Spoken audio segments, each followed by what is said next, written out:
Rocket Ninja, however, they discovered it to be a mannequin decoy and are surprise attacked and knocked out by a Velcro operative. Meanwhile, Chris and Jessica are in the mountains of Europe, where they find a Velcro base of operations at the Buki airstrip. Just as they reach it, however, they are finally reached by O'Brien and informed that he sent Parker and Jill.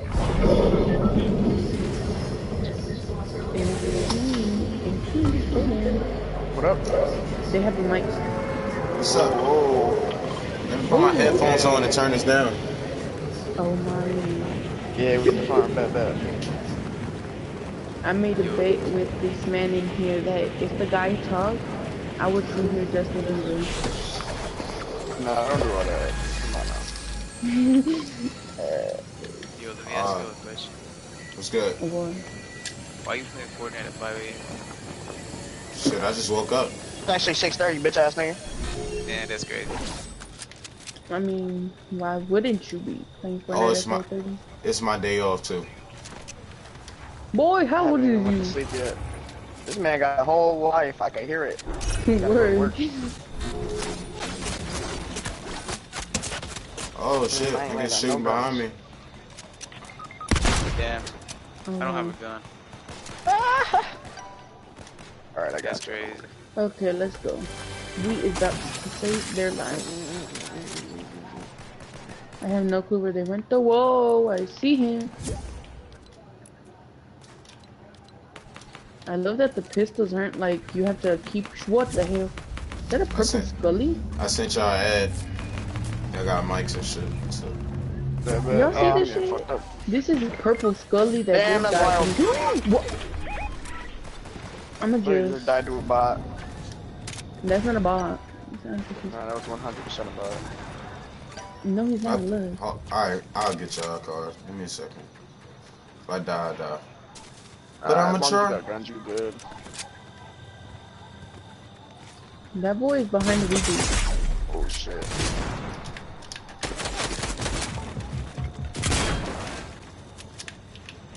No mats. Oh. Boy. Let's run it back. Let's run it back, yeah. That's crazy. Are we gonna run it back, Jaden? Yeah, fucking stay with him. Ah, that's my first game. More.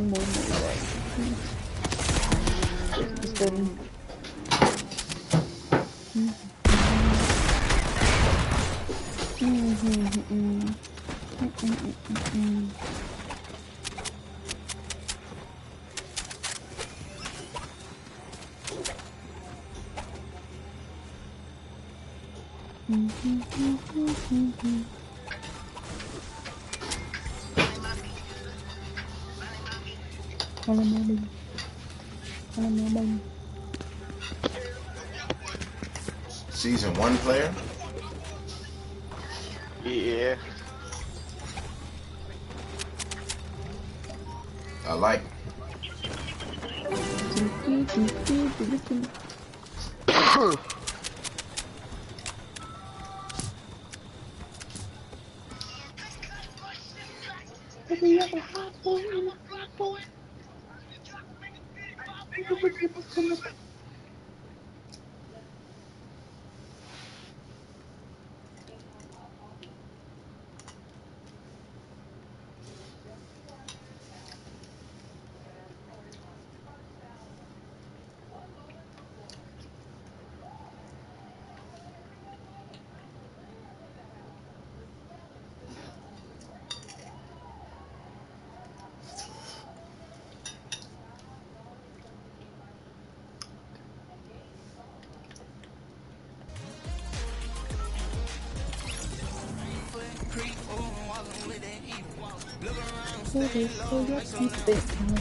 We're gonna go where I see the code. Yes. What the fuck do you think you What the hell is that? We're gonna go there we and then we're not gonna going there. I'm already Why hitting you that. going there so much? We at the farm again. Come on. You can go to 2 places. No. You go there, and then we you have to head farm with to it. this mountain thing, which has the, like the underground tilted shit.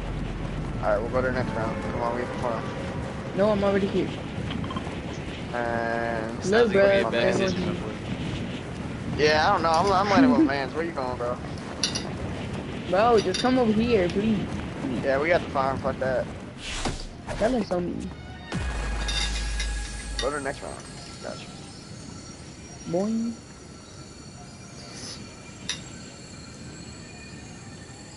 Bro, this glider's crispy. Okay. So who's gonna make the donation of $160? Bro, I promise you, it's not gonna be me. God damn, I already got such good loot. See? That's what y'all get for not letting him. I Alright, got everybody waited. purple guns. What is this purple good shit called? Epic.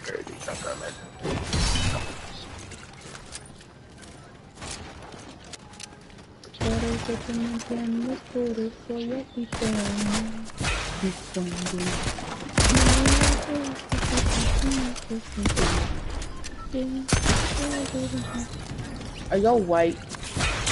I know one Bro, of them you're isn't, so but... fucking stupid.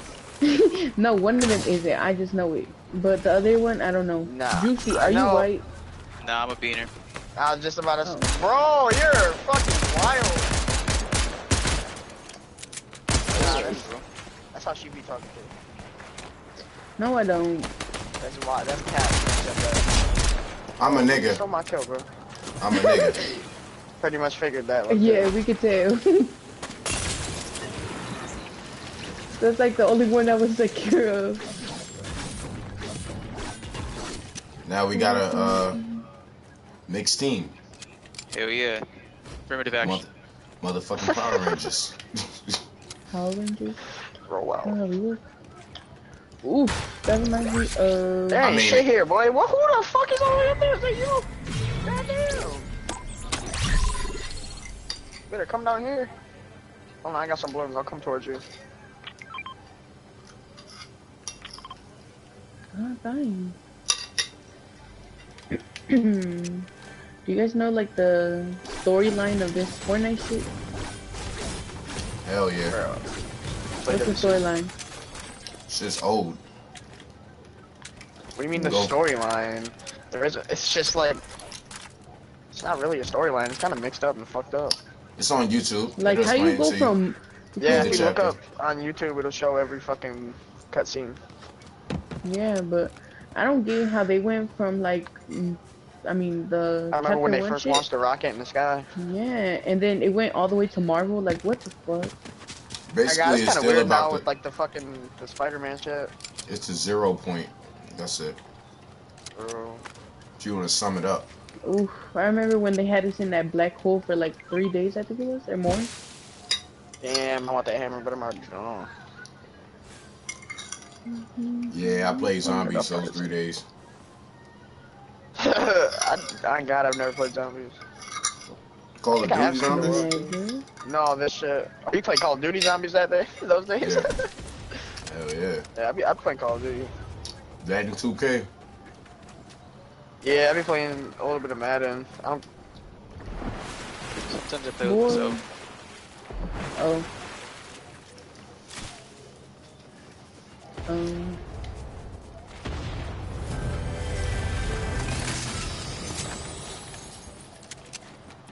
I was gonna say something after that. My fucking shit put me back into a party chat. Yeah, you missed like a part I of know, where I this didn't man miss it. said he plays with himself. What? Bro, you're wildin'. Shut up. That's what he said. Bro, that's crazy. Plays- All I heard was Call of Duty. Yeah, Oh my God, I know got what it. you're talking about, bro. What the hell? Look at all this loot, y'all. I'm like so amazing. I have a purple shotgun, purple SMG, purple AR, purple You're gonna give me hammer. the AR if I come over there? Oh, you I gonna can give me the tell. hammer? You gonna give me the hammer? I can Yeah, tell you you can from have the a hammer. you from the south though. And then you can, Oh. and then I have 6 Huh? minis and 3 blue cards. Where you from? Oh yeah, I don't know. I don't even know what that is. Where she's from? She's.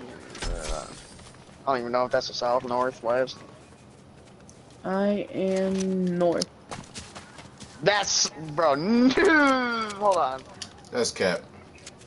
It literally says north. I'm I talking think about. you're east, girly. Oh, Really?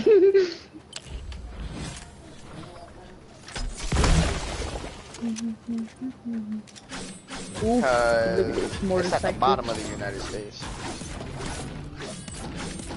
Oh, that's Houston. nice.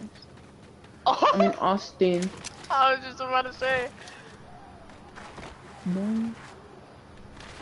Y'all niggas are close then. Where you from? New York. Yeah, New I'm from York? Are Detroit. you from New York even? Part of New York. But Well, oh well. get in so I can take you to the hammer. Get it how you live Where the it. hammer at? Oh! Hurry, hurry, hurry, hurry.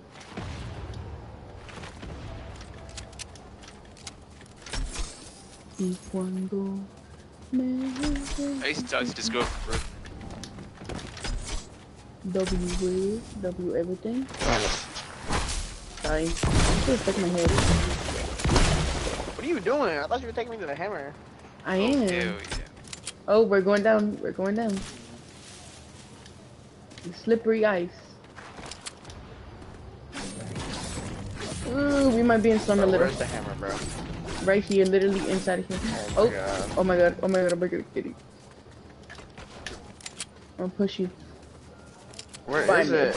I see Right it, there, I right see there. it. Oh, not that. Right. I'm security for this Okay, you life. see it. Whatever. Even though my body flooded ice. Go up this thing and I'll pick you up. I don't know how I want to live about it.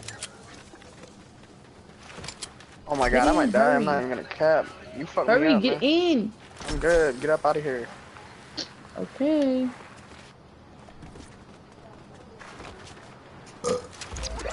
There's a slower truck right there.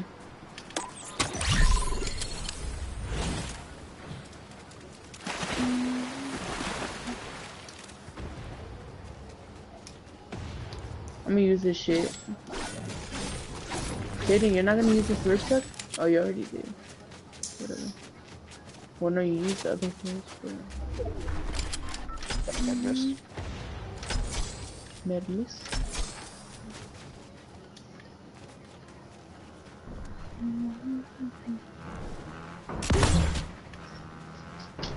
How you niggas spending they ain't killing nobody? Boom. Security for this life. You know my body flooded ice.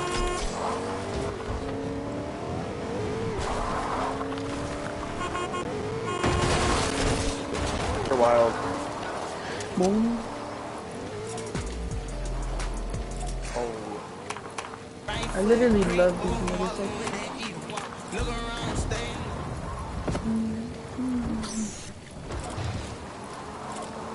Oh my god, there's someone here. Oh my god. Oh my god. Oh my god. Oh my god. Oh my god. Oh my god. Oh my god. Where you even at? Why you always I don't running away and know. shit? I'm running though. In a motorcycle. So I should be safe. They're in a car There's with the someone- shield thing. Take this truck.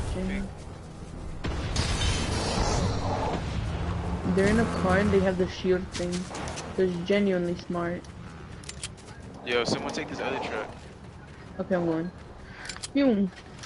Vamos. I don't even see nobody. They're here. Inside of the street. Hi. Oh, where did they go? I don't know, but they were right there. Oh, they're up the mountain.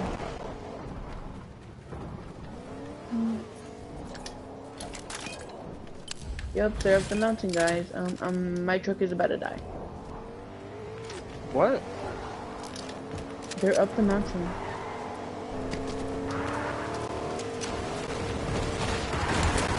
There's a hammer.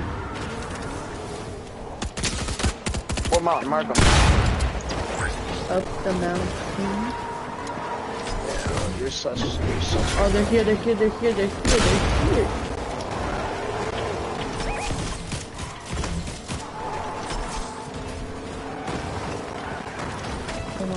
inside of him kills him.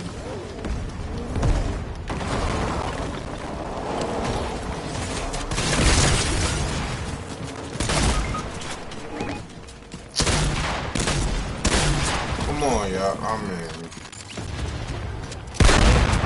He went for 70 something. Got you. I'm coming right now. I was fighting like 3 niggas. Ooh. Oh my god. Ooh!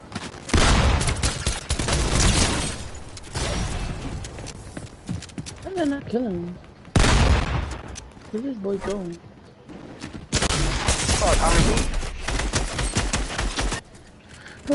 We're about to die. But one of them is one tap. It's that little jelly thing. I don't know what it's called. Be right there, be right there.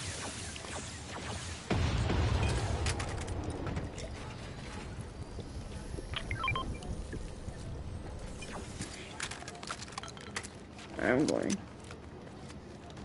Where did that boy go though? I don't know. Oh, did they run? Nah. Then where they at? Oh, right here. Forgot one of them. Can't see anything in storm, oh my running. lord.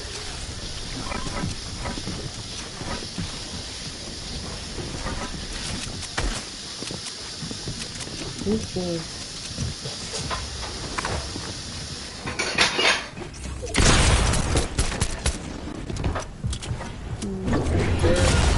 Gotta run, yeah. Better get out of there too. This man just left. Look, you see him over there? I don't know, but he went somewhere over there. You jump in the water, yep. Oh.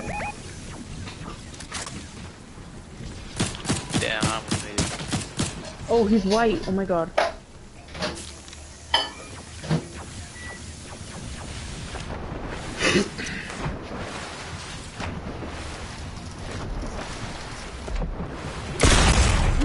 Oh, I didn't think he was there. Damn, how many bitches is there? Oh, I have no more max.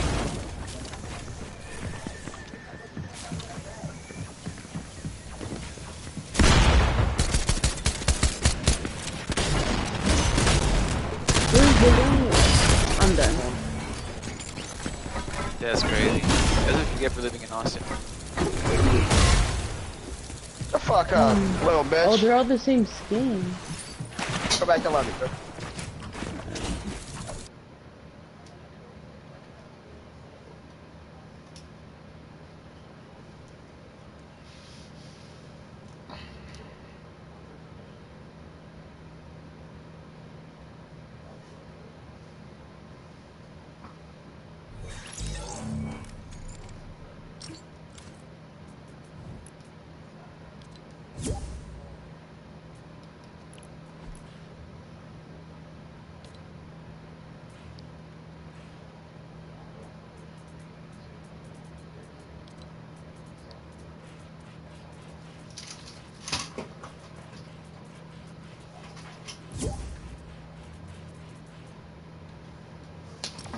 Yep.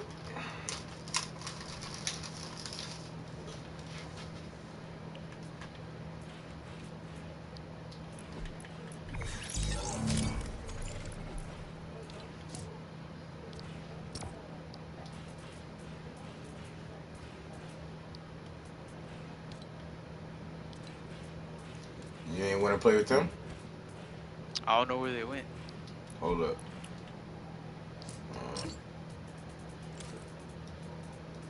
I'm pretty sure I sent them invites and shit too.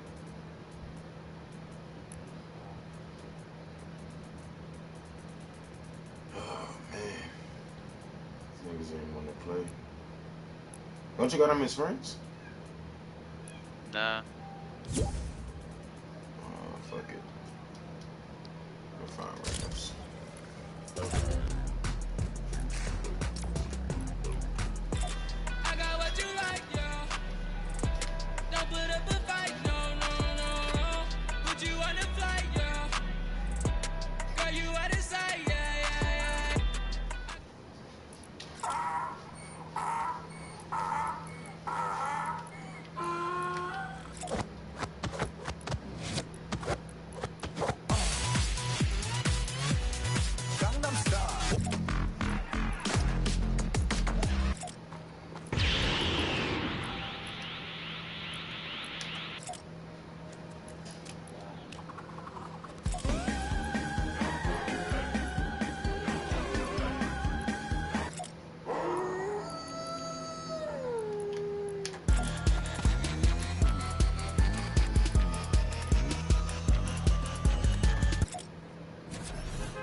Y'all got mics?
Motherfucker got me, man.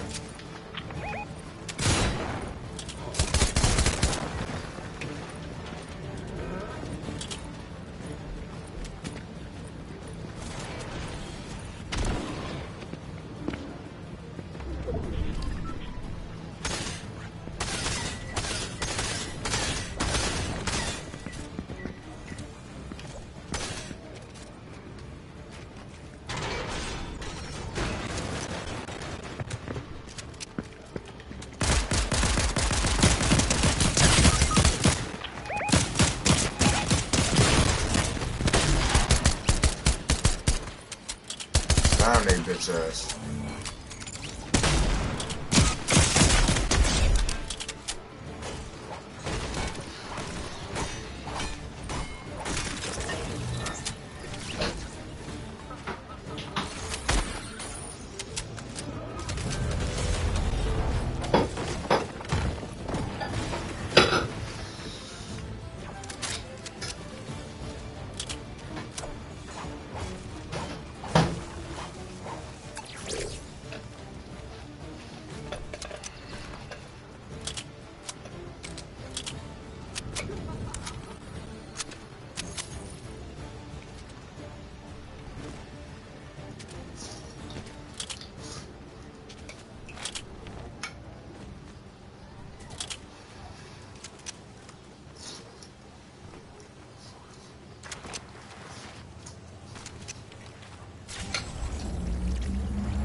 How you like the new shields?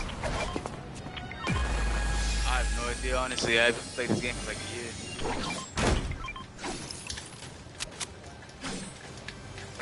This is my first week playing in like 12 months, 13 months.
Damn, alright, I'm gonna go to work.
as well play solos for a lap.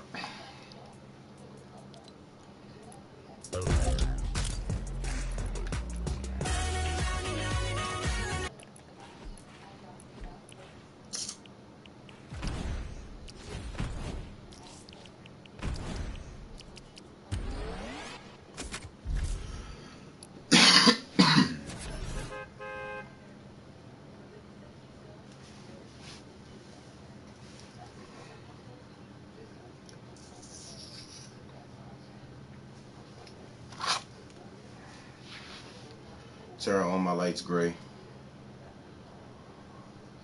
Got it. Changing 5 lights to gray.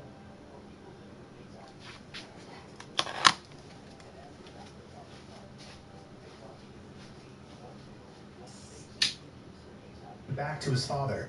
She escapes, with Barrington seeing her and giving chase. Afterwards, Ezra tries to explain his motives to Matthew, that a smarter race would no longer find a need to war with one another. Matthew disagrees, believing that with no command involved, humans would instead suffer more. Meanwhile, Rebecca finds Sophie and Posh, and she tries to heal them with sermons and a first aid spray. His virus takes hold, and he begs Sophie to kill him, a favor she is forced to grant. Afterwards, Barrington catches up and holds the two women at gunpoint. He offers them one final chance of helping the cover up and taking a payout, but they deny the offer. Barrington takes out his gun to shoot them, but Posh, not quite dead, to the detective, causing him to turn into a zombie almost immediately.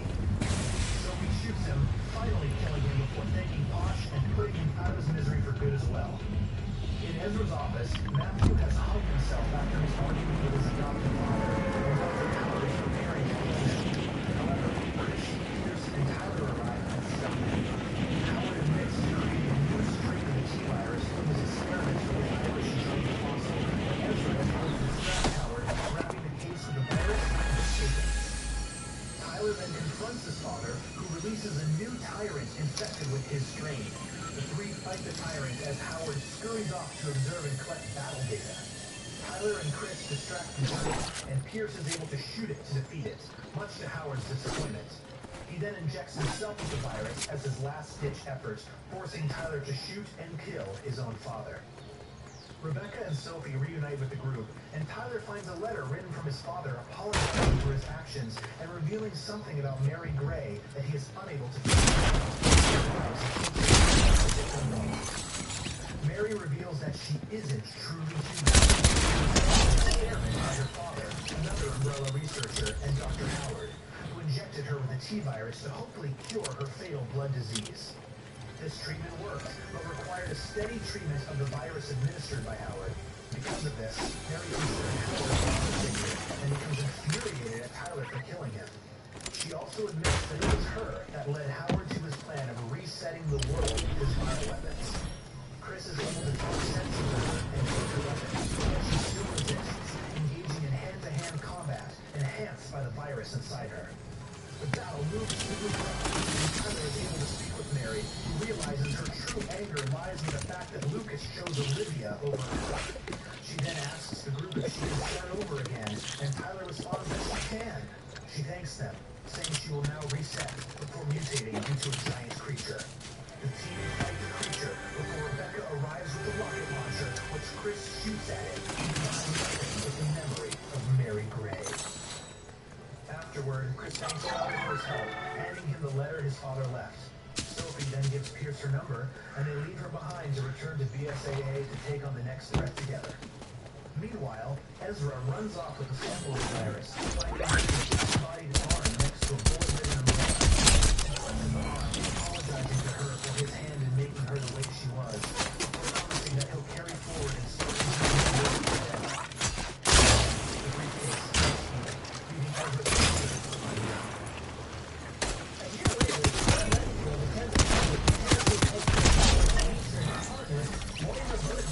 former SARS officer Barry Burton's Claire's then pulled aside by Neil Fisher, who informs Claire about a potential new virus in Washington.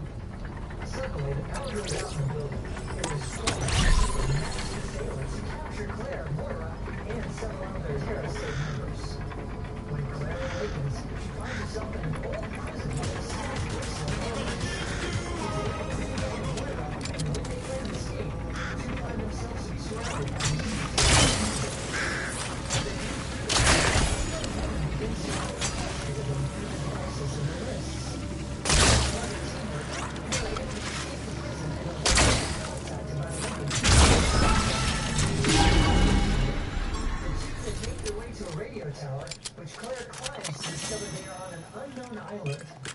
Moira then sends out a distress call to whomever can hear it. Claire and Moira then continue searching the island, eventually finding fellow TerraSave members Gabe Chavez and Pedro Fernandez inside an abandoned saloon. The group searches the town to find Chris and Karen before the Overseer activates a siren in the town to attract more monsters. Claire is able to shut off the siren, but Pedro is overcome by monsters, triggering massive fear. The Overseer then informs them that they have all been injected with a Smoove virus that reacts to fear, and Pedro mutates into a giant monster himself. He helps her and Moira escape through a sewer system. On the other side of the tunnel, Claire notices a giant tower in the distance. Figuring the Overseer must be there, she leads the group in that direction. Eventually, they are forced to split with Neil, who distracts a group of monsters to allow Claire and Moira to escape.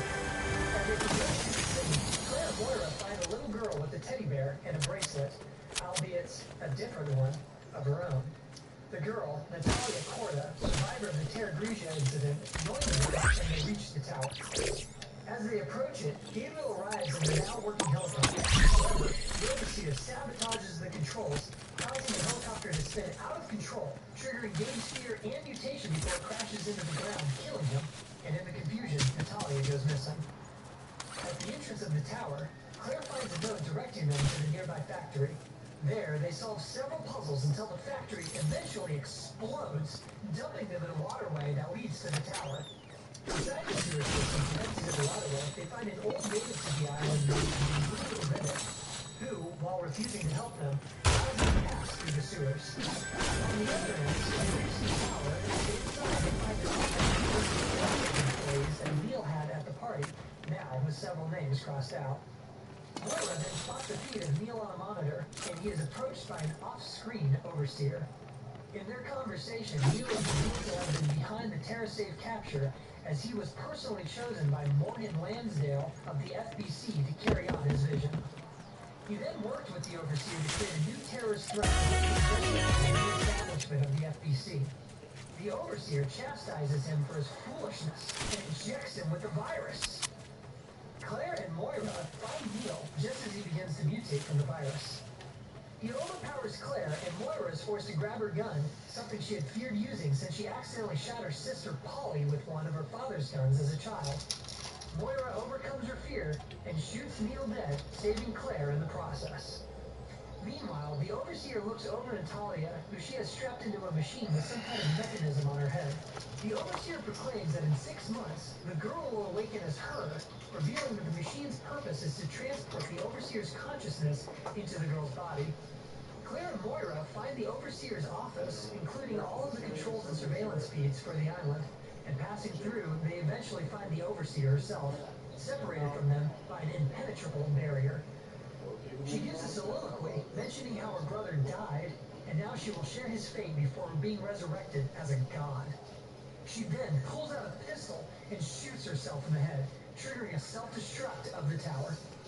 The two then begin to escape the crumbling tower, and Moira sacrifices herself to save Claire before being crushed under a pile of rubble, forcing Claire to leave her behind and jump into the waters outside the island. Later found and taken to an intensive care unit, Moira's father, Barry Burton, arrives to ask Claire if Moira was with her. Claire apologizes to Barry, and Moira didn't make it. Sometime later, Moira is found and rescued by a drug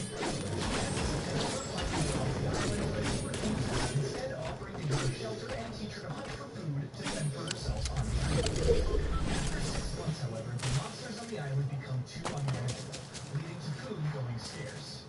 As they begin to stockpile food, Eddie finds evidence that his daughter, Irina, was ejected with the virus and had since died on the island. This gives the old man some closure, and he locks himself away to die alone from a fatal disease he suffered from. Meanwhile, Natalia wakes up in a strange room. Escaping from the contraption, she encounters another version of herself, donned in dark clothing. Upset that she can't find her bear, Lottie, the dark version of Natalia offers to help her find him. After being led by her dark version through various places of the island, Natalia finds Lottie. However, Lottie is revealed to be the dark version reveals herself to be Lottie is a ruse to try take over Natalia. The dark Natalia disappears, and Natalia finds herself on a beach, watching a boat arrive. The boat docks, and Barry emerges, not giving up on finding his lost daughter. He finds Natalia and agrees to take her with him. Barry discovers that somehow Natalia is able to detect the mutants on the island, and the two use this ability to traverse it, finally killing the mutated Pedro Fernandez. Inside, they find a portrait of a man and woman. Barry immediately recognizes the man as Albert Wesker, and Natalia informs him that the woman is Alex Wesker, the sole surviving member of the project that created the Wesker children. Suddenly, Alex appears, now severely mutated, revealing that suicide had not gone as planned. In the moments between firing the gun and the the men's fear took over, triggering her T-Phobos virus and allowing her to albeit in a mutated form. She tells Barry that she has killed Moira before summoning several creatures to kill him. He is able to shoot the ceiling and collapse it on the Wesker and the monsters, allowing his and Natalia's escape. Believing he was unable to save his own daughter, Barry goes to protect Natalia from Alex. Soon they come across the sewers and find his corpse inside of his room. There they also find Moira's cell phone with a message recorded for Barry while she was trapped under the rubble. Barry then vows to kill Wesker for what she had done to Moira. After the pair pass through a line, however, Alex catches up with them and tosses Barry off of a cliff. She then expresses anger that her copied consciousness has not taken hold of Natalia yet, and begins to choke her. However, when Natalia opens her eyes, Alex sees something inside of them that causes her to flee in fear. A visibly changed Natalia then finds Barry, and begins to lead him through places she's never been herself. Eventually, the two reach Alex at her underground lair, and she injects herself with a massive dose of the coronavirus virus, mutating into a giant tentacled creature. The two fight, but Barry is unable to stop Alex from capturing Natalia. However, Moira appears, having found Barry's badge outside, and shoots Alex to give Barry a chance to grab Natalia and take her out of the facility. Alex gives chase, but in the nick of time, Claire arrives in a helicopter armed with a sniper rifle. Moira and Natalia board the helicopter, and Barry stays on the ground to take on Alex. Together, Claire and Barry weaken the mutated creature before Claire, mirroring her brother's destruction of Albert Wesker, shoots Alex with a rifle. Barry survives the blast and joins the group in the helicopter as they fly back home, leaving the BSAA to clean up the island. Barry then reveals his intention of adopting Natalia and raising her as one of his own.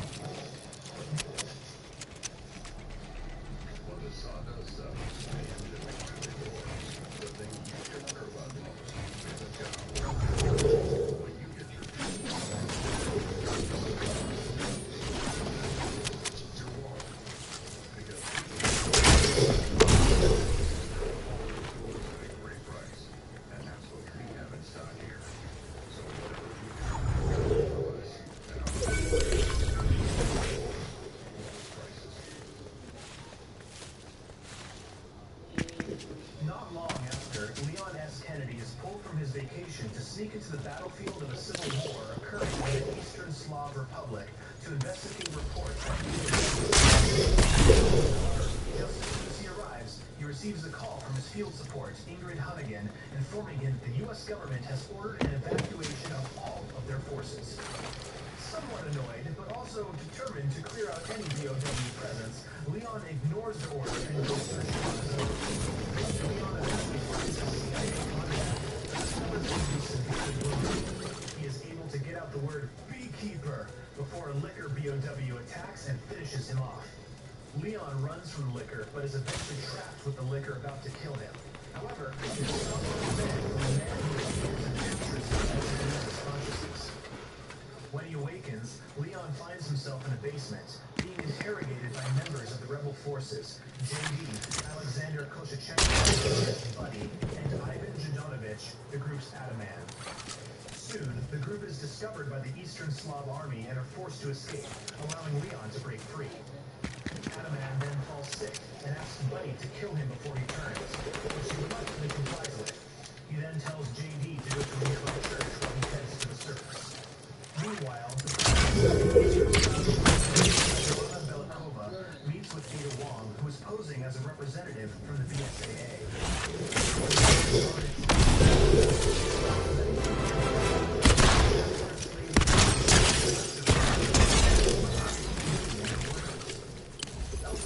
Leon follows James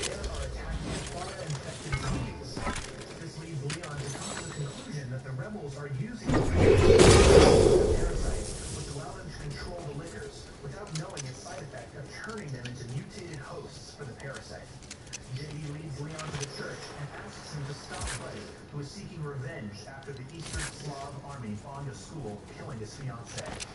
Leon comes across Ada, initially blaming her Give me a minute. of the projects which she stole 7 years ago. She denies this.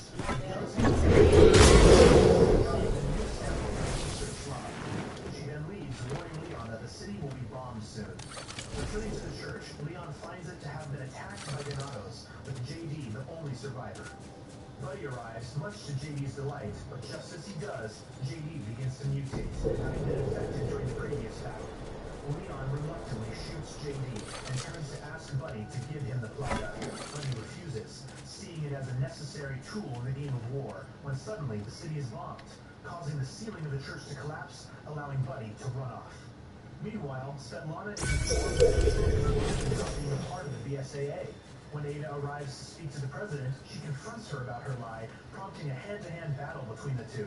When Ada tries to escape the room, the exits are shut, and the room is revealed to double as an elevator that begins to descend below ground. Leon arrives at the capital, finding it to be attacked by several lickers, indicating Buddy's arrival and use of the plagas. Leon finds the elevator shaft and heads down. Meanwhile, Ada awakens, finding herself strung up in captivity. She's able to use a knife hidden in her heel to cut herself loose, and she escapes to find Leon inside of a beehive-like structure containing the first cultivated samples of the dominant species plaga. Svetlana shows up, surrounded by her army, and Ada escapes in a smokescreen, leaving Leon to deal with the soldiers. Buddy then arrives with his attack lickers, who take out the soldiers. Svetlana then taunts Buddy behind bulletproof glass before she releases her ace in the hole, 2 tyrants. She then ascends in another elevator, leaving Leon and Buddy to fight the tyrants. Now, forced to team up, the pair attempt to battle the tyrants, but are overpowered and forced to flee. They seemingly find freedom when they enter a freight elevator, but the tyrants stop it, forcing the pair to climb through the hatch in the car. The then causes the elevator to fall into the abyss, and Buddy jumps up to Leon, who catches him, allowing the two to climb up a ladder to the another tyrant.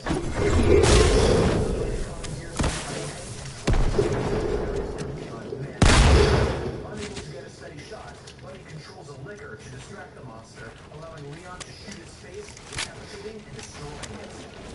Their victory is short-lived. Policemen arrive.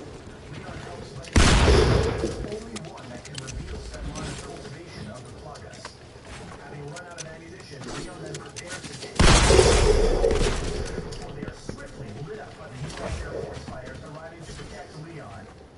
Afterwards, Svetlana gives a press conference blaming the rebels for the events in the city, but she is quickly informed that they are being attacked by Russian military forces.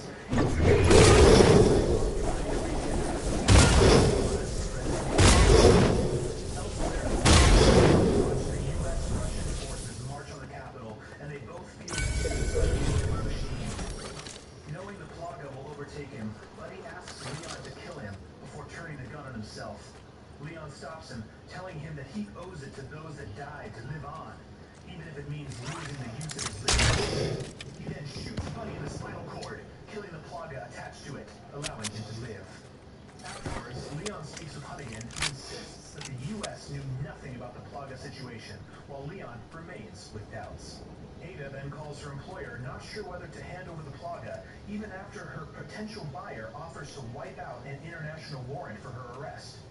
After the dust settles in the city, Buddy returns to his former life as a school wheelchair. The next year, Chris and Piers are informed by agent Maripigi that their mutual friend and BSAA advisor, Professor Doug Wright, has gone missing. The two learn that he had gone with his nephew to the Marhala school in Asia, and the BSAA visiting. There they one survivor, Professor Wright's nephew. They go to save the professor, but find that he's already turned into his own. Mara believes the perpetrator of the outbreak to be student Vinny Regana. Vinny, who was given a strain of a new virus by a mysterious woman called the chrysalid or C virus, had been infected with it and mutated since the beginning of the attack. Mara obeys a direct order from Chris and goes off to fight and ultimately defeat the student. However,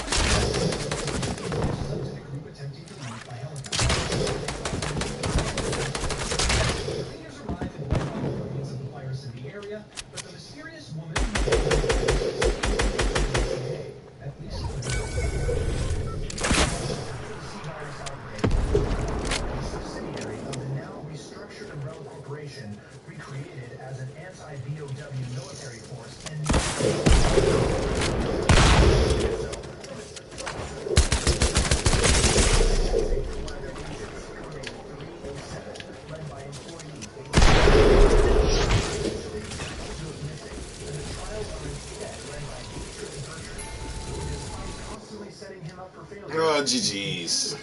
That was a good game. Because he survives these trials, Bertrand is fired and 3A7 is replaced, leaving Umbrella and becoming feared by its remaining researchers. 1 month later, Chris and Piers are again on a mission with BSAA, leading Alpha Team in Edonia, an Eastern European state that has erupted in civil war, using the sea virus infected, called Juavo, as weapons. Elsewhere in Edonia, mercenary Jake Muller is working for the rebels. He injects himself with a supplement that's supposed to increase his performance, but doesn't seem to be doing anything for him. Sherry Birkin, and now a U.S. agent, arrives and informs Jake that the supplement is actually the sea virus, developed and distributed by a new terrorist group going by the name Neo Umbrella. Believing Jake has the antibodies for the virus, and in turn would be the key to a cure, Sherry makes a deal with Jake to pay $50 million for his assistance. During their escape from the village, Neo Umbrella sends a tyrant-like hunter called the Ustanok to chase the two. Sherry and Jake eventually meet up, recognizes Sherry and introduces themselves as brothers. Soon after, Neo Umbrella releases a giant AOW which Alpha Team helps defeat. Afterwards, Chris provides a BSAA helicopter to take Sherry and Jake to safety. Their escape is short-lived, however, as their helicopter is attacked by the Ustanok, still pursuing Jake. The monster eventually causes the helicopter to crash, and Sherry and Jake eject and fall to the snowy mountainside beneath. Meanwhile, Chris, Piers, and the BSAA find a woman who introduces them, telling them that she was being held hostage by Neo Umbrella and fills Chris in about the sea virus. Chris assigns a soldier, Finn, to escort Ada, and they lead her to safety. This turns out to be a trap, however, and Ada throws a sea virus-infused bomb at Alpha Team, infecting all of them, turning them into mutated cocoons, save for Chris and Piers. The cocoons hatch, and one of the monsters inside attacks Chris, causing him to hit his head, concussing him and making him lose conscious as Piers drags him to safety. At a nearby hospital, Chris awakens with no memory of who he is, what has happened, and he secretly leaves the hospital. On the snowy mountain, Jake awakens to find Sherry impaled by a piece of the helicopter. She tells him to pull it out, and when he does, he notices her wound heals miraculously quickly due to the G-virus still in her blood.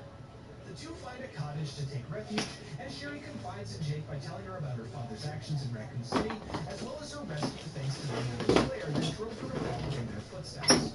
The two bond over their respective guns before they're interrupted by a group of Neo Umbrella that attack the cottage. They're able to escape the assault, but are soon met with the Ustanok once again.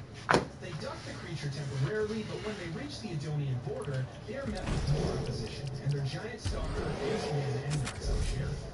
The mysterious woman who gave Jake's squad the sea virus, the supposed Ada Wong, appears and tells Jake about Albert Wesker's failure to destroy the world, before revealing that Wesker was in truth Jake's father, passing on his enhanced and invulnerable blood. The then knocks out Jake, and he and Sherry are captured and taken. 6 months later, Ada Wong receives a call from the U.S. National Security Advisor, Derek C. Simmons, who claims to have intel on her that would be very crucial to her future. Following his instructions, she finds a submarine and is able to get on board using a security system that, curiously, already has her fingerprints on file. Inside, she finds a film from Simmons instructing her to capture Jake so as not to allow a sea virus vaccine to be produced from his blood. Ada is surprised to find that the orders were from 6 months ago, and she never received them, leading her to wonder if someone else carried them out in her stead. An explosion occurs on the ship, and Ada is forced to abandon the submarine. During this escape, she receives another transmission from Simmons, who tells her that tomorrow the U.S. will suffer a bioterrorist attack, then China, then the rest of the world. And the attacks will be at the hands of Neo Umbrella's leader, Ada Wong. Confused by her findings, Ada refuses to be Simmons' scapegoat and enters a torpedo, escaping the submarine. The next day, Simmons' warning comes true, and the city of Tall Oaks is attacked while the President of the United States, Adam Benford, was at a local Ivy University giving a speech in which he planned to finally reveal the true nature of the Raccoon City incident to the public. However, the president is infected, and Leon S. Kennedy and Secret Service agent Helena Harper are forced to shoot him, putting the president out of his misery. Afterwards, they receive a call from Hunnigan, who they update with the situation before being ordered to leave. They decide to check out the cathedral first instead, as Helena reveals that she is somehow responsible for the outbreak, but will only reveal the truth if Leon helps her reach the cathedral. The pair find some survivors. They escape from the bus and head toward the cathedral. On the way, Hunnigan calls once again to inform them that Neo Umbrella has taken credit for the attack. She then asks what's at the cathedral, as Simmons is starting to breathe down her neck for information. Just then, the bus is forced to swerve to avoid a zombie in the road, and Leon and Helena are forced to continue on foot to the cathedral. Meanwhile, Ada watches from nearby and follows the two. There, they find the entrance to an underground laboratory with various human experiments in a cocoon-like form. Leon also finds a tape labeled "Happy Birthday, Ada Wong," which seemingly shows Ada being birthed from one of the cocoons at some unknown period in time. The two make their way through the lab and find Helena's secret, her sister, Deborah. She asks Leon to help her get her sister out to safety before she reveals the truth, and he agrees as the three head out. After some traversal, however, Deborah starts to scream out in pain and bursts into flames, transforming into one of the cocoons. Shortly after, she emerges but is shot by a nearby Ada. Helena goes to apologize to Deborah, but she awakens as a mutated creature that begins to fight the three. During the battle, Ada gives Leon a ring, which she claims will make sense later. They are able to defeat the creature in battle, and Helena, realizing her sister is now gone, allows her to fall to her death. She then reveals that Simmons had kidnapped her sister, threatening to murder her if Helena didn't assist his plot to assassinate the president. Ada leaves the two, and they receive a call from Hunnigan. However, before they are able to warn her about Simmons, he intercepts their call. He then frames them for the president's death, commanding them to come turn themselves into him. Meanwhile, Ada finds the lab containing the Happy Birthday Ada Wong tape, and she watches it herself, recognizing this as the creation of some kind of doppelganger of herself. Afterwards, she is called by Simmons once again, who she realizes has actually been the fake Ada the whole time, disguising her voice to impersonate him. The real Ada realizes that Simmons and the secret society he belongs to, known as the Family, would never risk exposing themselves and the potential destabilization of global politics, so she surmises that this fake Ada must be running Neo Umbrella with the sole purpose of destroying it. The fake Ada confirms this, noting that when she does so, the world will place the blame on Ada Wong. The real Ada then calls the real Simmons, informing him that her doppelganger is in fact working against him. She then heads off to find the woman as she blows up the lab behind her. Leon and Helena make their way out of the catacombs, now both agreeing to work together to bring Simmons to justice. Outside, they witness Tall Oaks being destroyed by a missile strike, eliminating all evidence in an act all too similar to Raccoon City's fate years prior. They receive a call from Hunnigan, who informs them that Simmons is on his private jet en route to China, where another C-virus attack is underway. Knowing that Leon and Helena are on the top of the list of suspects for the president's death, Hunnigan helps them fake their own deaths, and the pair decide to go to China to follow Simmons.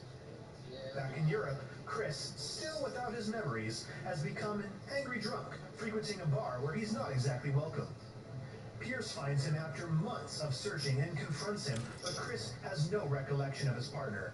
As Pierce gives him a pep talk, the bar patrons reveal themselves to be fellow BSAA, and they take Chris back. Realizing this is the only way he can get his life and memory back, Chris takes his place back in the BSAA and joins Pierce to lead Alpha Team into China. Elsewhere, Claire Redfield drives to go visit Barry Burton and receives a call that her brother, Chris, is on his way to China to deal with a new bioterrorist attack, and she tells the person on the other end of the line to have Pierce look after him. At the Burton household, Barry witnesses some news of the C-virus attacks on the television. Upstairs, Natalia, now fully overcome by Alex Wesker's consciousness, begins to recite poetry, ending her passage with a crooked smile. In China, Chris, Pierce, and Alpha Team execute a rescue mission and successfully escort a group of hostages from a BOW-riddled building. Afterwards, they escape the building and Chris sees a cocooned human triggering his memories of the events 6 months prior.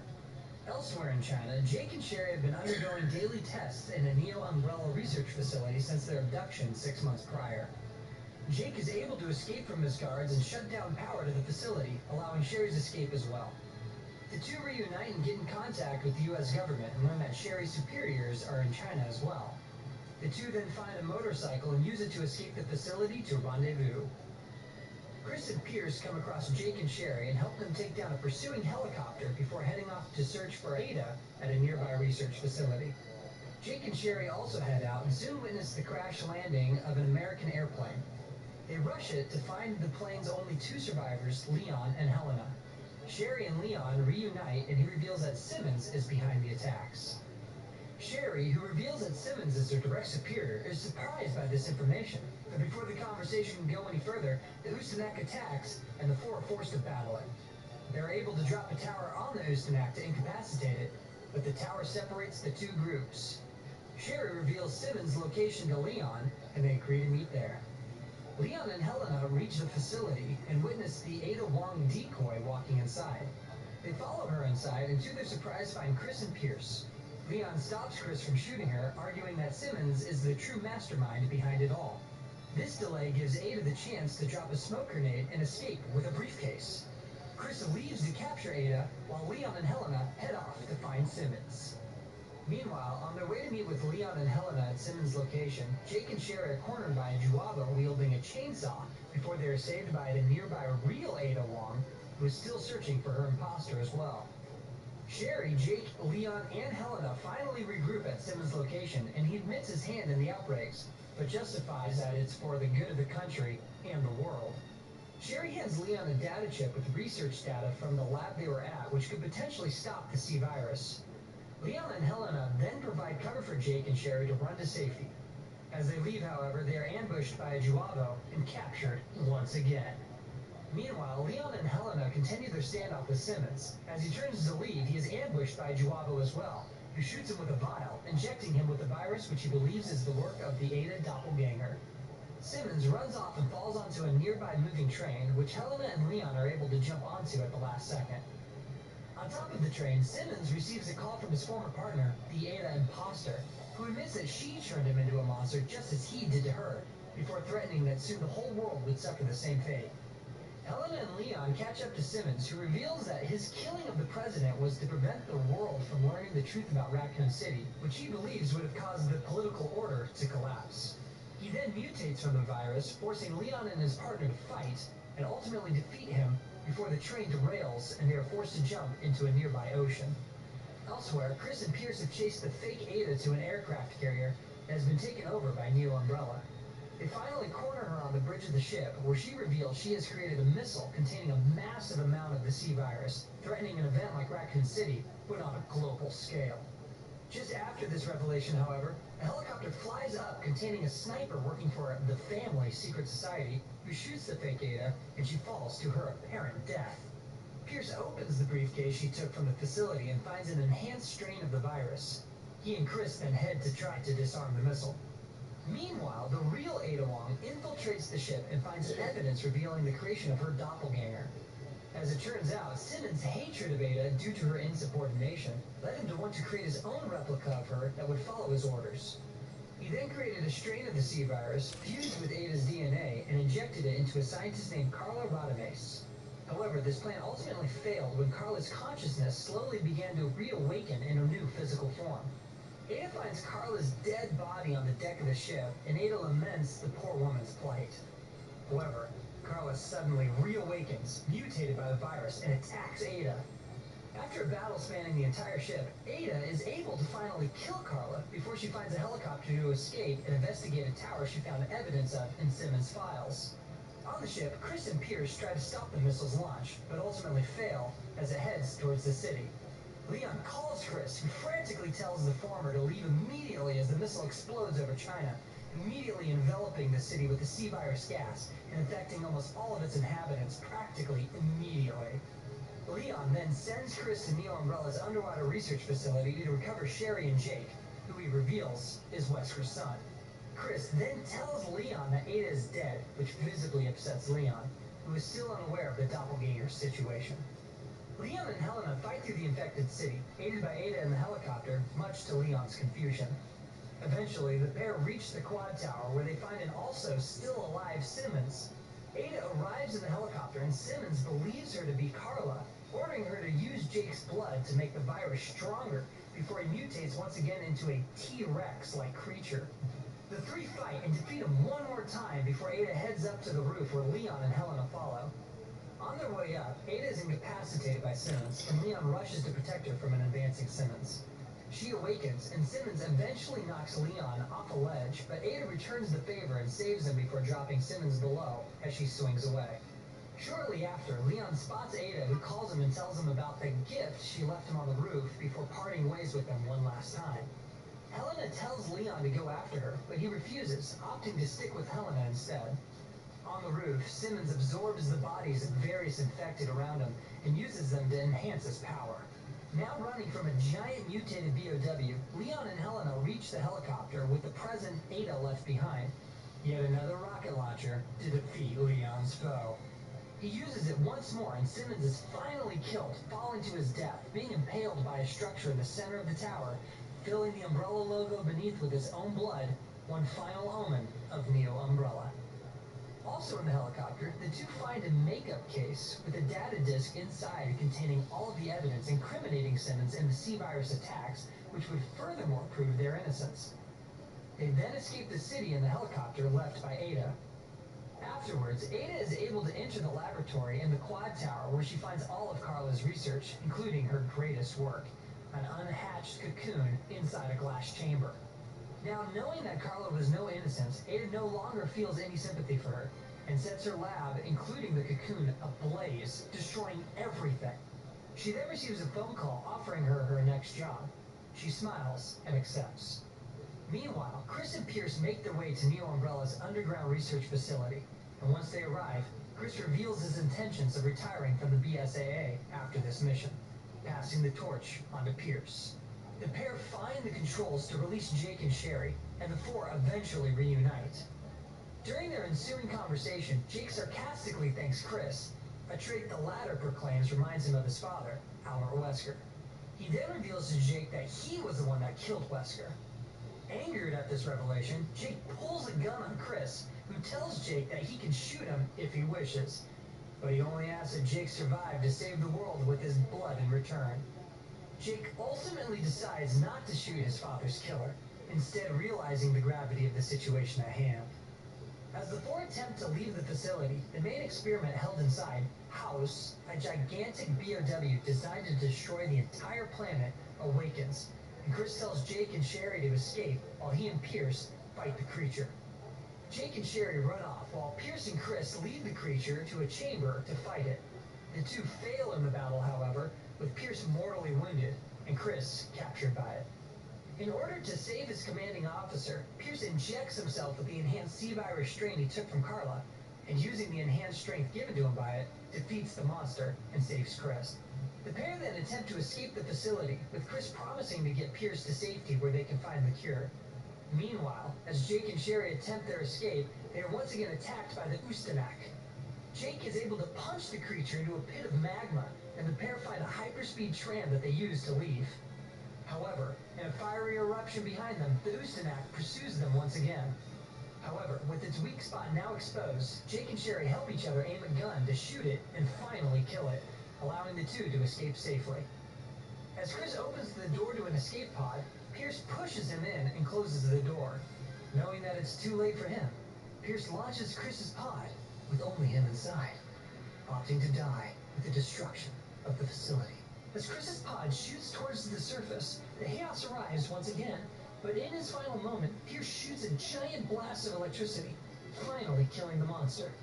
On the surface, a helicopter arrives to extract Chris, who now carries a revived sense of purpose, and returns to command in the BSAA. Afterwards, Sherry flies back to the U.S., having given Jake's blood sample to the United Nations' top researchers. Jake's relationship to Wesker is kept highly classified, and his blood is used to create a vaccine for the C-virus, which helps to contain the outbreak. Sherry receives a message from Jake, who jokingly lowers his asking price to $50 before driving off on a motorcycle. Later, Helena visits her sister's grave, and Leon and Hunnigan arrive to speak with her. Helena turns herself in for her hand in helping Simmons, but Hunnigan reveals that given the evidence and the extortion, Helena cannot be held responsible. Her actions are kept classified, and her freedom is granted. Helena then tosses Ada's makeup case to Leon, so he can return it to her the next time the two meet. Sometime later, Jake is in a small village in an unspecified location, seemingly back to his mercenary ways. He then proceeds to protect a young boy, asking for only an apple, in return. The next year, TerraSave sends Claire Redfield to investigate the island of Sonido de Tortuga, the filming location of the Idle Survival Japanese reality show, which was attacked by infected. Through her investigation, Claire discovers that the former U.S. military base on the island was purchased by Oswell E. Spencer nearly 20 years ago. Claire and her team find the survivors of the Idle Survival show, and they take them to a safe location on the island, an abandoned facility. There, Claire discovers that the island was the location of Alex Wesker's initial research into immortality for Spencer. Claire finds Dirk Miller, the creator of the BOWs on the island, as well as an associate of Alex's, and Claire goes to apprehend him. However, one of the survivors from the Idol show, Zeely, reveals herself to be a double agent from one of Umbrella's competitors, Shenya Pharmaceutical. She obtains a final strain of a virus created by Miller before knocking Claire unconscious. A few hours later, Claire awakens as Zeely infects herself with the virus. Claire is able to destroy the mutation with a rocket launcher and escape the island with BSAA extraction, reporting her findings to her brother Chris. In October of that year, Mia Winters, researcher for an international crime syndicate called The Connections, is on the cargo ship Annabelle, transporting a mutated human weapon known as E-001, the first of the E-type bioweapon project. However, a hurricane hits the ship, and the weapon, known as Evelyn, who was artificially aged to resemble a 10-year-old child to help with infiltration, begins to lose stability. Evelyn begins to infect the crew of the ship, transforming them into hosts for Evelyn's fungal mold, which allows her to control others' minds. Evelyn begins to refer to Mia as her mom, and Mia tries to calm the girl before she is herself infected with the mold. She then rushes to send an emergency message to her husband back home, Ethan, telling him to forget her and live his life before the hurricane and the destruction of the ship causes her to be thrown into the surrounding waters. As the hurricane settles, Jack Baker rescues Mia and Evelyn, bringing them to his house in Dulvey, Louisiana. His family, consisting of wife Marguerite, son Lucas, and daughter Zoe, begin to take care of the rescuees, until Evelyn awakens and tells Zoe they're mine now, before the power goes out in the house. Zoe then finds her family going insane under Evelyn's influence. She avoids them, escaping outside to a trailer in the backyard where she finds Mia passed out with a note nearby warning them about Evelyn and her power, but stating that there's a cure in the form of a serum. When she turns around, she is greeted by Evelyn, who refers to her as sister. The next day, Zoe awakens at the dining table, with her family seeming normal. Her hopes are short-lived, however, as Evelyn appears once again, greeting her new sister once more. Zoe then begins to spend her days avoiding her infected family while searching for the cure Mia mentioned in her note. At some unspecified time, in an unknown location in Japan, two nurses, Ebihara and Abe, enter a mansion to escape an outbreak. Inside, they find several uninfected men and women unconscious. Suddenly, they all awaken simultaneously, causing the two to rush away to hide. The survivors who awaken quickly discover that they have no recollection of how they got there, nor do they recognize each other. When they open the door to try to escape, the nurses rush out to incapacitate a zombie that enters the mansion. The nurses then inform the survivors about the outbreak. The nurses then claim that they were sent by men who kidnapped them to check on the unconscious survivors, but are met with much skepticism by the group. They soon agree that they must work together to get out, however, and they begin to search for an escape. Ebihara then remembers something the leader of the kidnappers said about only the chosen ones surviving and making it to the next round, triggering a panic among the group who now believe they are part of some sick game or experiment. One of the members of the group, an army ranger named Gino, confirms their suspicion and reveals he had heard of selection tests like the one they are seemingly in. He then takes charge, and the group finally introduce themselves. Gino chooses to split the group into teams led by him, a doctor named Karasawa, and a journalist named Zama. Gino's team includes Terayama, an unemployed traveler, Doi, a soccer coach, and Okunuchi, a human rights lawyer. Zama's team includes Bandao, a housewife, Suzuki, a tutor, and Ando, a bank teller. Karasawa's team then includes Ebihara, Abe, and a quality inspector named Ihara. They then split up and search for anything to help them learn more about their situation as well as escape. Later, the groups reconvene in the main hall with their discoveries: some food, water, medicine, and a box of weapons. The group then argue over whether or not they should use the weapons. Of them, only Gino and Bandao have been trained in firearms use. During their argument, Doi notices an injection mark on his arm, prompting the others to check and notice they have been injected as well. Suddenly, Suzuki remembers that he saw another man before the rest of them woke up who left through the front door, then never came back. Just then, there's a knock at the door, and they open it. The man Suzuki saw rushes in with a chainsaw, and he reveals that he also was knocked out with no memory of how he got there, but he woke up first and left before being met with the zombie opposition outside.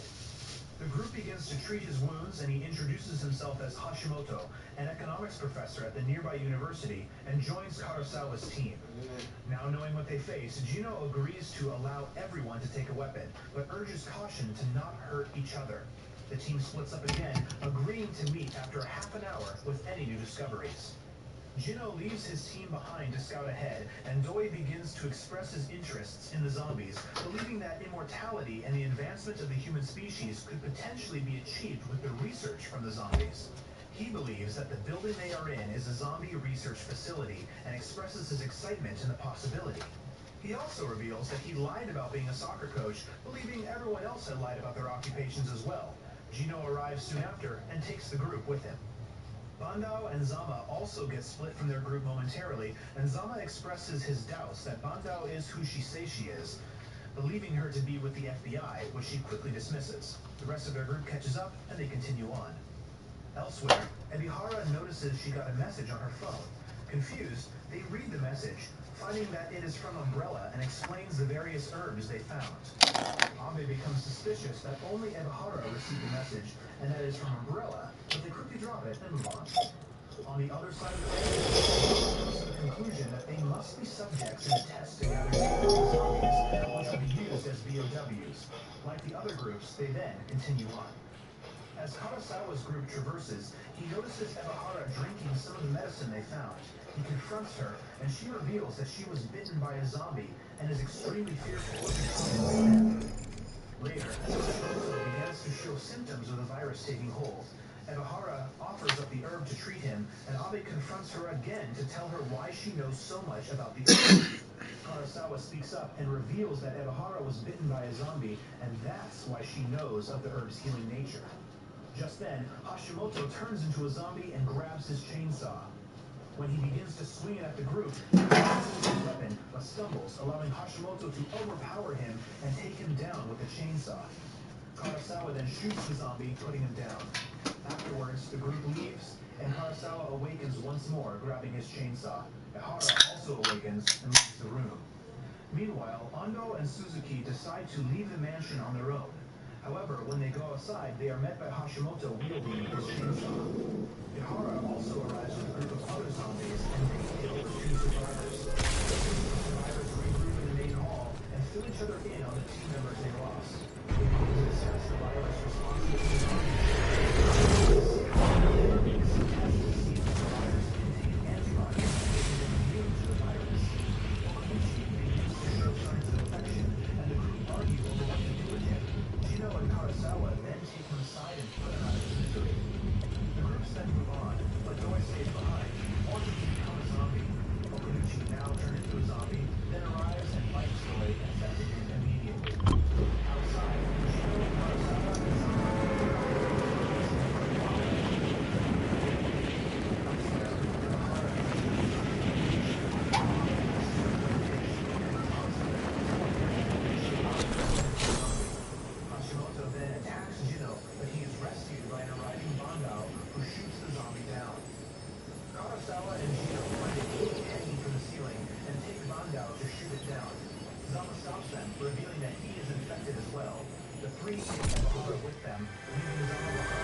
two proceed to fight.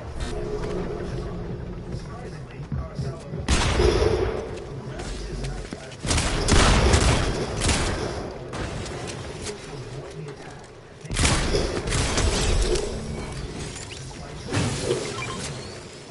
Ebihara applauds Kurosawa and reveals that he was injected with the T-virus from the very start. And the purpose of the experiment was not to create a vaccine, but to create a tyrant.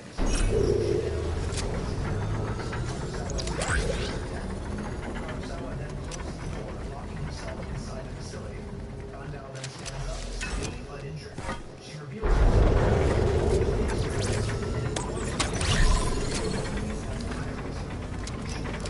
She works for a private company that creates the tyrants and provides them to military supplies. Just being the latest. He then makes a video about the gun and shoots her to put an end to his production. He then puts the gun up to his own head, but is stopped by mysterious men who enters the building. Offers Kurosawa's gun and hands. He asks her a few things. He refuses to become part of his weapon. He then puts the gun back to his own head.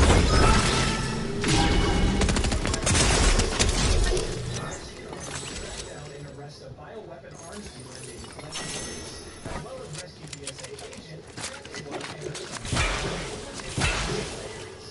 They find a mansion and split up into groups. One group finds Zach, who is infected, and takes out the group. Chris is the only one to escape the building alive, and finds Arius outside. Arius reveals that he has designed a new virus whose victims can distinguish between bodyguard presents an infected Kathy. Arius then leaves as Chris is surrounded by a swarm of zombies that an army helicopter protects them. 4 months later, Rebecca Chambers is working at a university to create a vaccine for a new viral outbreak that is growing around the Great Lakes. She sends her assistant Aaron to retrieve a sample, and as he leaves, she notices one of her vaccines. Aaron notices an open box. When he inspects it, Maria appears and kills him. The power of the lab is out, and Maria releases a gas that will be radiation.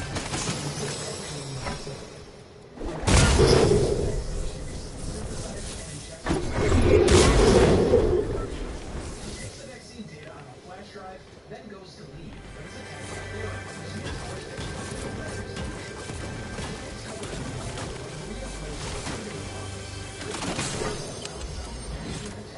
At the last second, however, Rebecca is saved by an arriving Chris Redfield. Later, in a hotel room, Chris and Rebecca discuss Aries, and Chris surmises that Maria's presence in the lab will be modified to affect the vaccine's usage. Rebecca then reveals that the virus's genome resembles a virus, prompting her and Chris to seek out Leon, who has a history with that particular virus. They find Leon in Colorado, drowning his sorrows in a bottle. Washington, D.C. Leon refuses to join in their fight, prompting an argument between he and Chris. To break up the argument, Rebecca reveals that she believes that Arius' virus has actually infected her.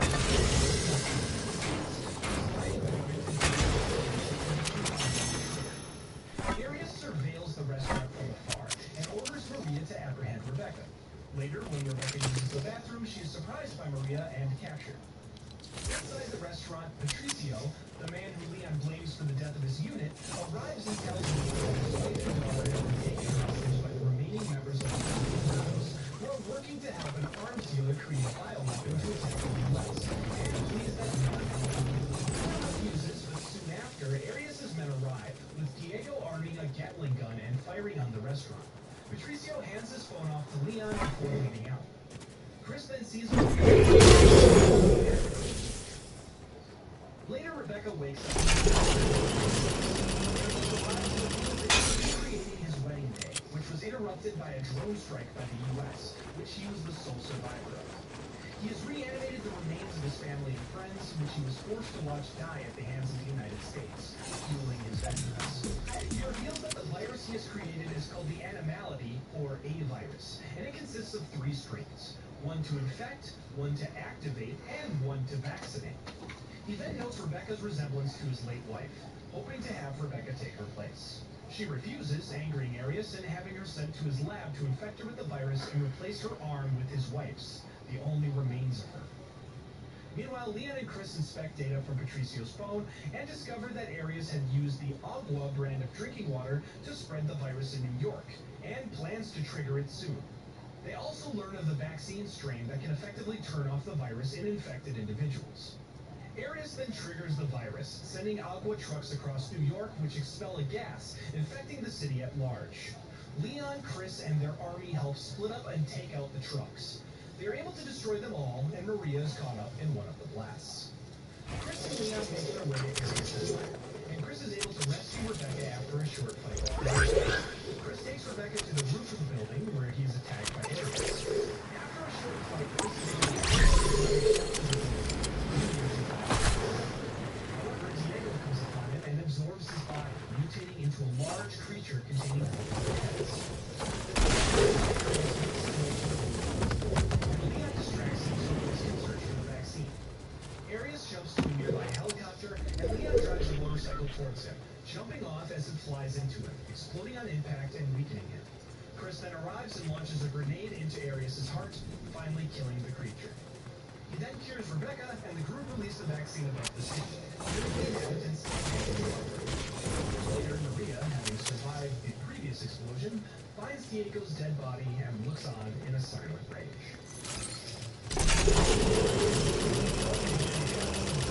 Louisiana to investigate a supposedly haunted house. Family, with cameraman Clancy Jarvis taken captive and the other two killed. Clancy is then toyed with by the family. He almost escapes Marguerite's captivity by outsmarting her, but is knocked unconscious by Lucas, who begins to force him to play predictive games, including a game of 21, where he's forced to indirectly cause the death of Hoffman.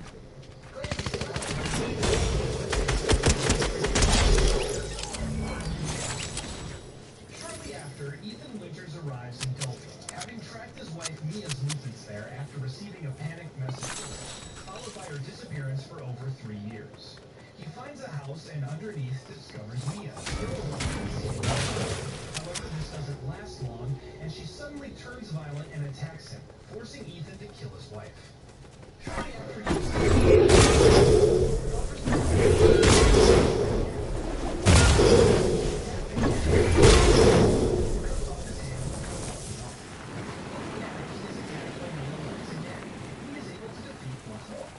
He's unable to leave, however, as Jack Baker then attacks and captures Ethan. When he awakens, he is welcomed into the family by the Bakers, now joined by a catatonic elderly woman. Ethan is able to escape from his restraints, but is chased around the house by Jack.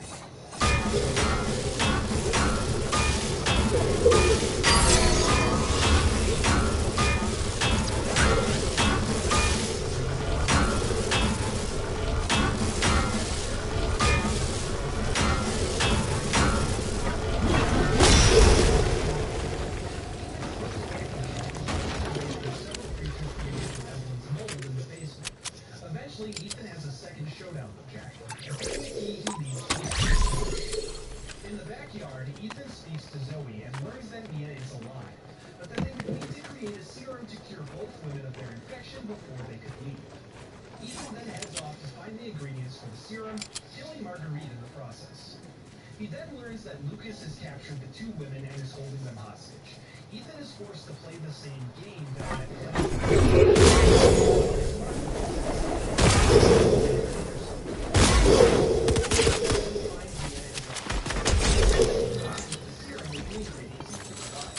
However, suddenly Jack appears now heavily mutated. Ethan is forced to inject Jack with one of the doses of the serum, which in his weakened state allows his body to finally die. Outside, Ethan must decide which way he should cure the remaining serum. Naturally, he chooses to cure his wife, Mia, but promises to send help for Zoe before the two leave her behind as they escape. They come across the stand that Mia arrived on, and they are attacked. This time, Jack proclaiming his family's innocent and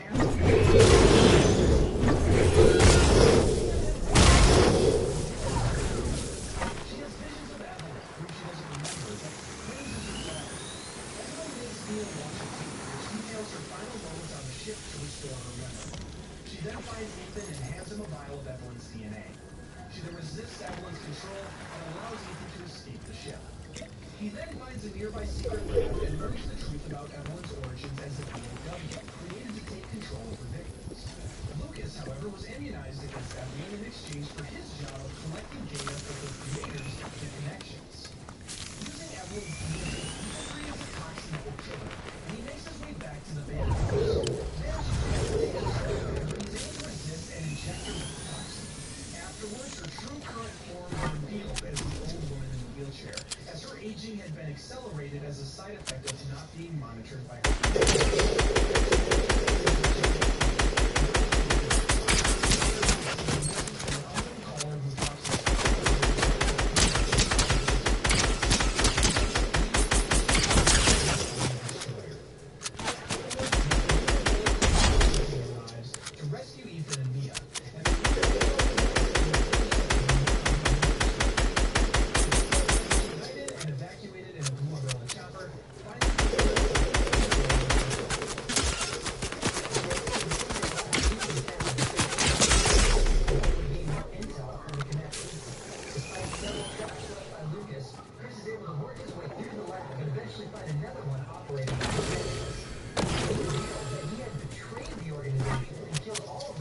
Researchers there. Chris is able to corner Lucas, shooting him and triggering a mutation within him.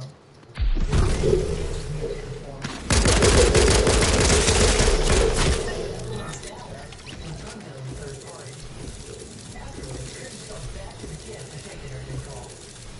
Sometime later, a pair of blue soldiers find Zoe, partially infected by Evelyn. Joe Baker arrives and takes Alice, leaving them to be responsible for her current condition. Cure in a nearby shack, and he goes and finds it. When he returns, he administers the cure to Zoe, but it doesn't fully work. The umbrella soldier explains that she needs more, and Joe can find it at their base. However, before he can reveal Joe takes Zoe to find the Turn on my lights white. Sure, changing 5 lights to white.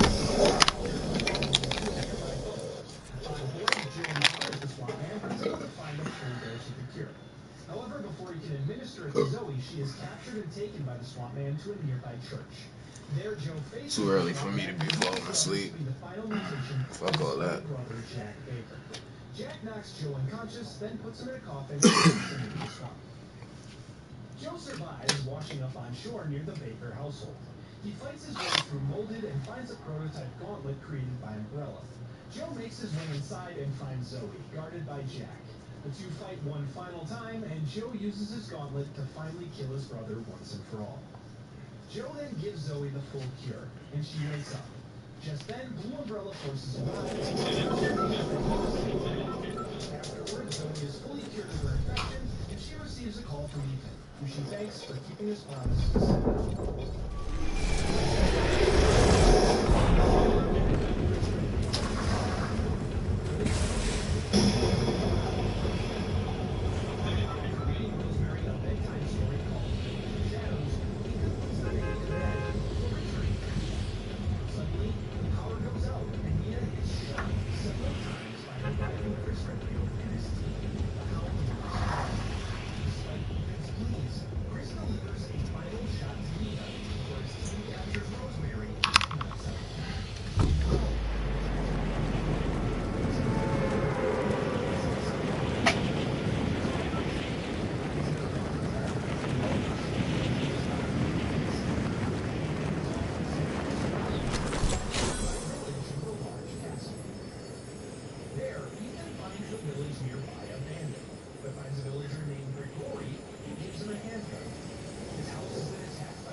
Volunteer who telekinetically speaks through her doll, Angie, and finally, Salvatore.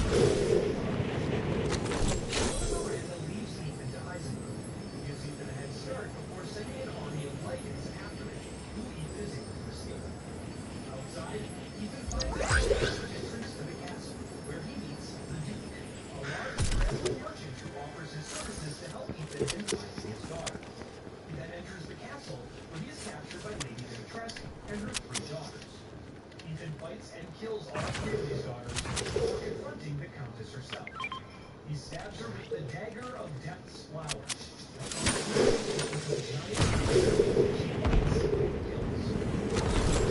retrieves a flask from a nearby pedestal and continues on his search for Rose.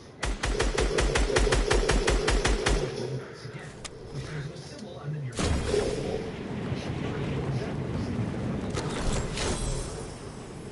Ethan then finds the Duke, who reveals that the flask he found contains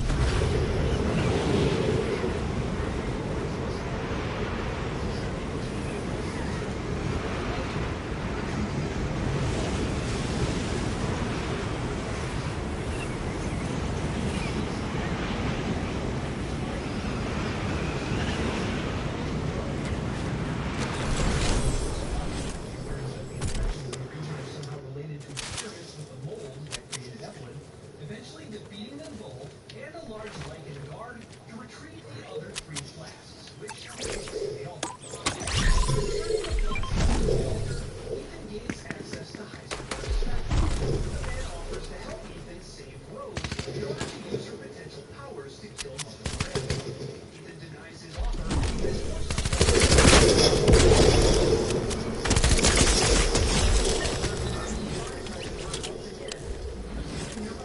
to transform himself into a massive creature. He then punches Ethan back and falls down to the bottom of the factory. After he recovers, Ethan finds Ethan confronts Chris about him killing Mina, but Chris reveals that Mina's death is actually none other than Mother Miranda, who has capabilities that allow her to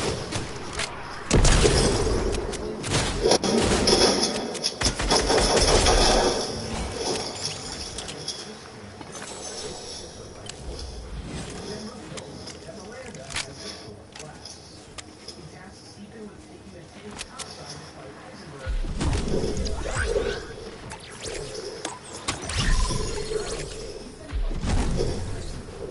He is soon overpowered. The explosions from the factory distract Heisenberg, allowing Ethan to escape on foot and eventually reach the Heisenberg.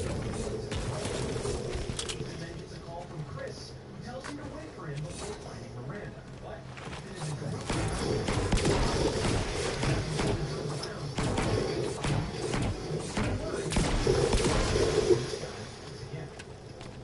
Miranda reveals to Ethan that Rose is Ethan's successor and Miranda then explains that the Mega Mice, the mold's origin colony, was the DNA of all organisms it comes across, allowing her to rebirth Rose as her own daughter. Miranda, who reveals herself to be the old woman who was watching him throughout his travels in the village, then rips out Ethan's heart, killing him. In the Mega Mice. As Ethan lies dead on the ground, Miranda leaves, expressing her excitement to be his, quote, true daughter.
learns that one of Miranda's students is none other than Oswald.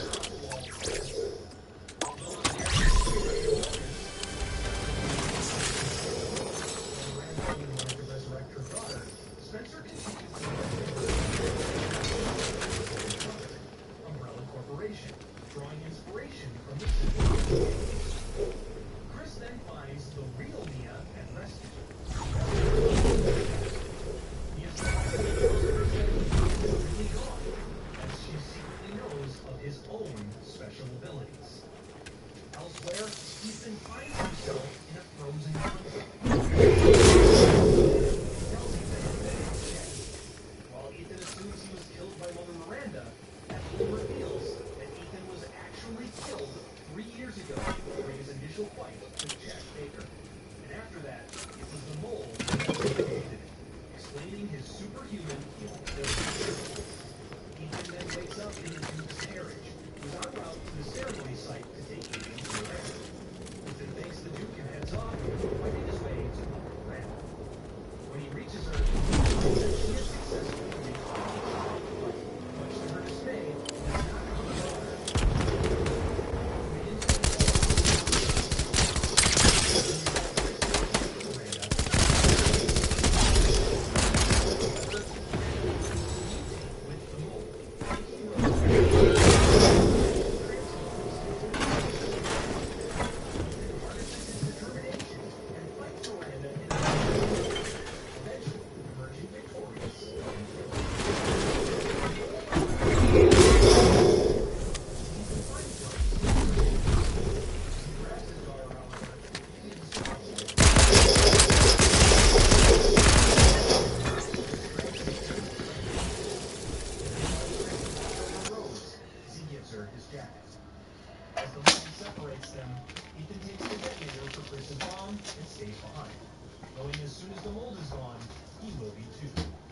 Chris heads off, and Ethan pushes the dead.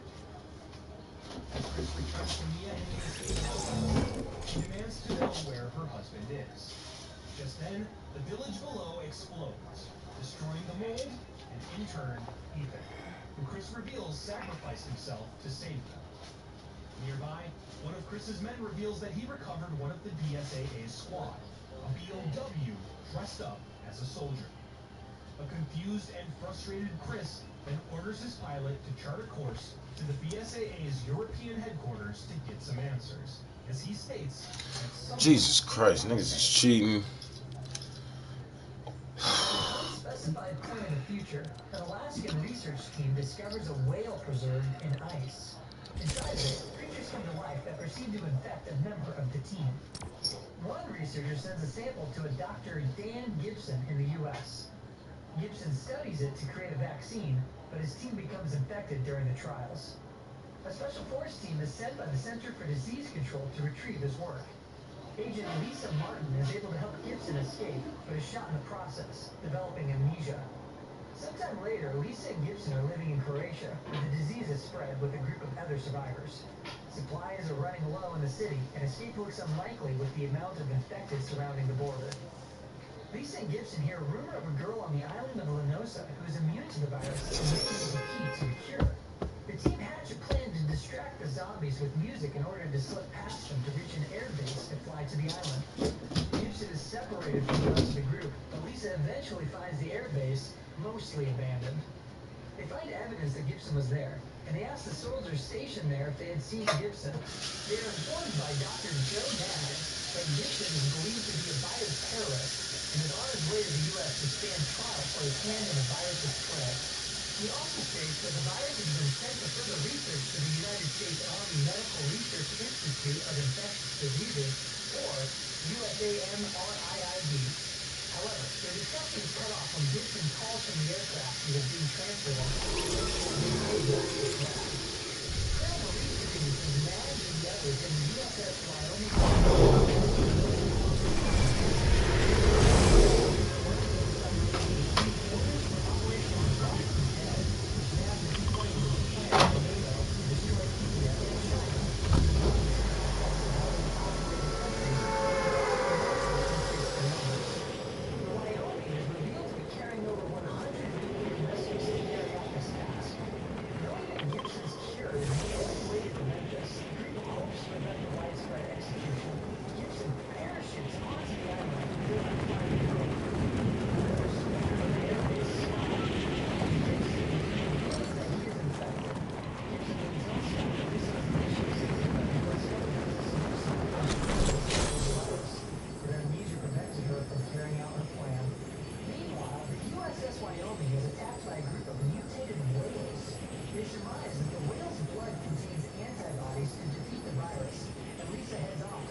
crystal in a display beside him, and in her excitement, she reveals herself to him.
Telling his daughter how proud he is of her. Rose then awakens back in the lab, finding her father's wedding ring in her hand. Sometime later, Rose wishing him a happy birthday. Nearby, her unknown organization, who claims she is needed for an ongoing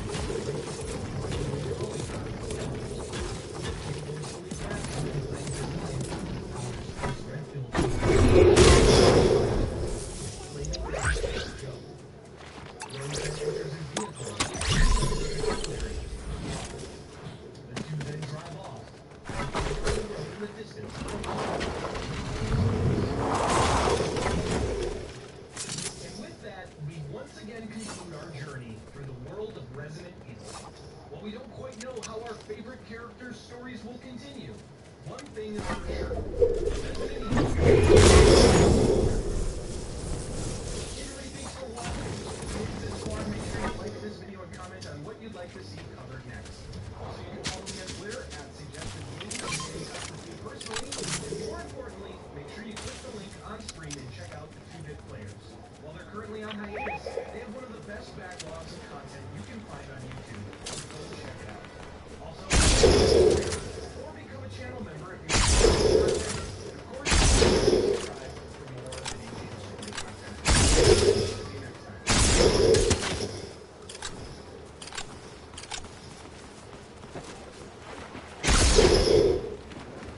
Peace.